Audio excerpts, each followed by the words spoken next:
Think about your prospect. They're overwhelmed and they're distracted, highly distracted. Everything's going on. So again, that's why in that window of time, you got to close them. They're completely and totally incapable of discerning what's good.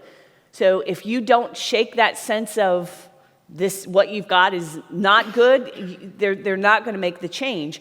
They make poor value judgments, right, guys? Yes? Like all the time, right? All the time. I just bought a new car, so I don't need a server upgrade, right? Like poor value judgments. Like which one's going to run your company, right? They're cheap and grossly negligent about prevention because of the lack of ROI. We talked about that. They're habitually indecisive and they procrastinate. This is human nature, by the way, right? This is not just them, it's us. I mean, like, think about it. Like in my office, the biggest discussion, the most difficult question every day is, where are we going to go to lunch? Because I buy lunch every day, right? And literally, we had to put a system in place where it's like every week, this is where we're going to go, and it's predetermined because it was getting, because you've had the conversation, hey, well, what do you want to do tonight? Well, I don't know. What do you want to do? Well, I don't know. Let's go out to eat. All right, I'll go out to eat. All right, let's go out to eat. Okay, so where are we going to go? Well, I don't know. You pick. No, I picked last time, right? If we're that bad about getting food, like how the hell are we going to make a decision about something important? So people are habitually indecisive. They procrastinate, and that's all the more why you got to get them where they are.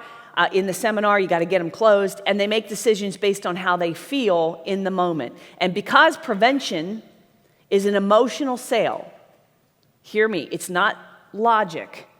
It's based on how they feel, all right? How they feel about you and what you're talking about. They have to either be really PO'd at their current IT guy. Why isn't he telling me about this? Why isn't he talking to me about this? They got to be really PO'd, or they got to be extremely anxious. One or the other. They got to have one of the other emotional states, because if you don't get them into one of those emotional states, they will not buy, they will not take action, okay? So just as a quick reminder, this is why we got to do what we do. Now, delivering a cybersecurity presentation that sells is what we're going to talk about, and I've broken down the presentation into 3 parts for simplicity. If I really wanted to get into it, I could say there's the opening, there's the transition, the credibility piece, there's the main content, there's the bridge to the close, there's the close. I could break it up, but just for simplicity, I'm going to break it down, and you've got your opening, you've got the main presentation, and you've got your close. And again, let me remind you, I'm giving you architecture as well as the template. So if you want to change out pieces of this, feel free to, based on the audience you're speaking to, but just know that you've got to accomplish certain things, all right? So like, for example, in the opening, there are 5 things we got to accomplish in the opening, okay? 1 is we got to stop the viewer from actually or mentally leaving, all right? Now, webinars are the worst because their email's right there, their phones are right there, they're barely paying attention, right?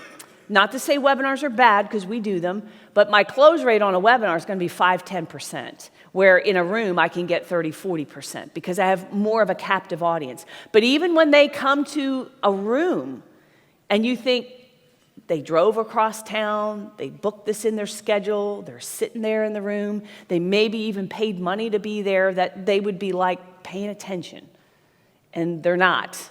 So, I remember, and I won't name the event, but in this industry, all of you guys have laptops, and and you're very digitally minded and all that, and that's fine. But I was walking up to stage from the back of the room, and like everybody, like the guy on stage is introducing me, and like everybody's heads down and they're like doing this. Now, it wasn't one of my rooms, because that would be different, but they're all typing away. And as I'm walking up, I can see the screens, right? And like one guy's watching a movie, there's another guy like playing Candy Crush. And I'm not kidding you. He's got his phone here and he's playing Candy Crush. A bunch of them were working on tickets. One, had their email open. Another one was doing some kind of shopping on eBay. I'm walking up to do this presentation, and they drove there. Some of them flew there to be in the room, but they're not in the room. They're not disciplined to pay attention. And when you're on a webinar, it's even worse. So you've really got to make sure that you Stop the viewer in their tracks and get them to pay attention, and why should they stay tuned? All right, and I built this into the presentation, but just know that. Engage them to think, and it can be done by challenging a known belief, getting them to question things they thought were a truth, something to get them to stop and go, maybe I should pay attention here. Frame the conversation. You want to kind of tell them, here's what we're going to tell you, here's what we're going to cover. You want to frame it, and you want to establish why they should listen to you. Who are you to tell me about this? Like, why should I listen to you? And why they should care about this topic right now? All right, so this is, and I'm going to cover all this, but this is what we have to accomplish in any opening of any presentation that is going to sell. I would even say of any presentation, period, because this is just a good opening. Now,